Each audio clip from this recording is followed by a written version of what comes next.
It's a very funny man from right here in Tulsa who's toured all over. He's even written for Netflix. So guys, please welcome back to the stage, Landry Miller! Hey, thanks guys. Not used to people being happy for me, so this is new and I like it. I'm very used to rejection. It's what I'm best at. I actually used to be a door-to-door salesman. Yeah.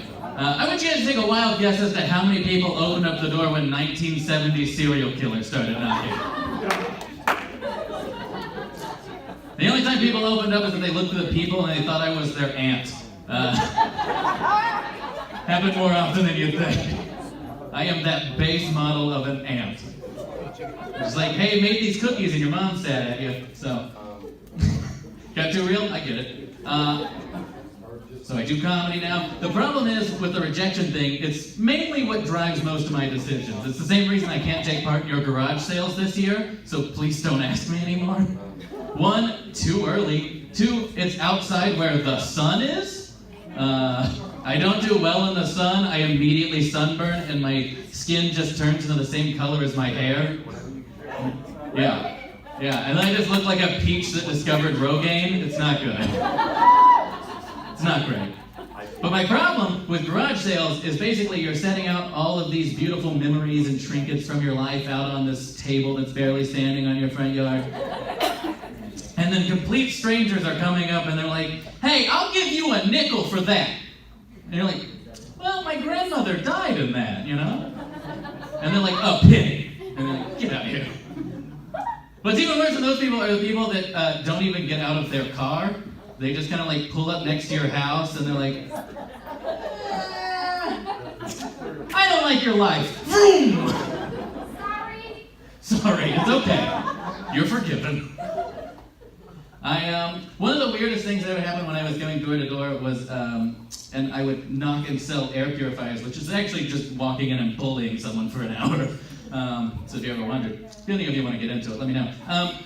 The weirdest thing, though, was one time I knocked on this door, and I was like, hi, my name is Landry, and an old man just yelled, kidney stones, and slammed the door. Which is the weirdest thing to yell at a complete stranger. I don't know if he had them, if he was looking for them, he lost them, maybe. Just in a complete panic. It's dumb, I know. We'll move on. Okay. I'm a little frazzled because driving here, I'm not really supposed to drive myself. Most of you are like, oh, it's because you squint so much, but it's actually not it. It's because I have road rage. Yeah, and road rage is not good for someone with a voice like mine. When your voice just sounds like air slowly being let out of a balloon, just like, get out of my way! Not intimidating. And no one takes you seriously. And then I just get more mad. And when I get mad, I just turn into Jerry Seinfeld. I'm just like, all right, what are we doing? Let's go. Move it already.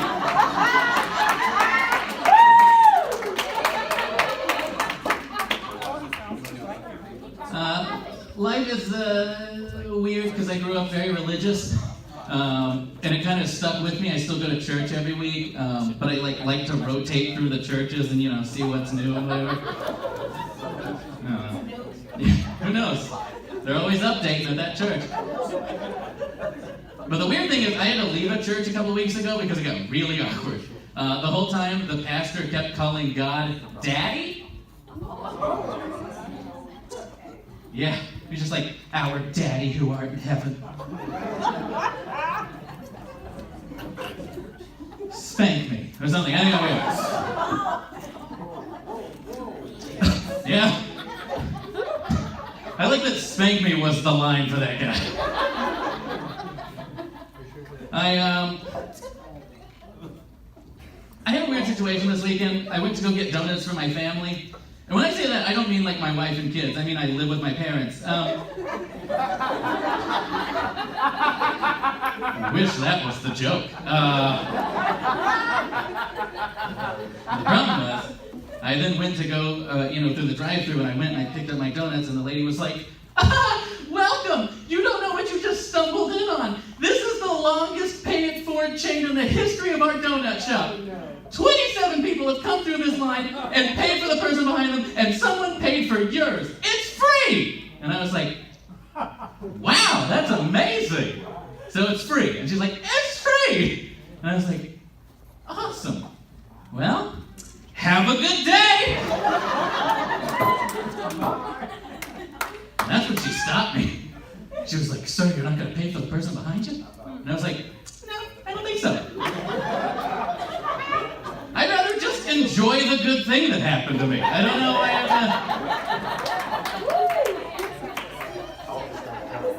to... She was like, sir, this is the only thing I have going for me. I'm like, what? You have a job. I mean, that's like... and she was like, sir, it's only $13.75 for the person behind you. I was like, is there a bus behind me? Mine was $2. And she was like, please, sir, please. My grandchildren, they don't even hug me anymore. Please play with the person behind. I'm like, oh, this is getting weird and personal. So I started racking my brain, and I was like, surely there's some kind of excuse I can come up with, and I couldn't really do it. I didn't really want to pay for the person behind me. You know, this is a very normal dilemma. And so I looked her in the eyes, and I just go, kidney stones! And I took off. I'm Landry Miller. Thank you so much for having me.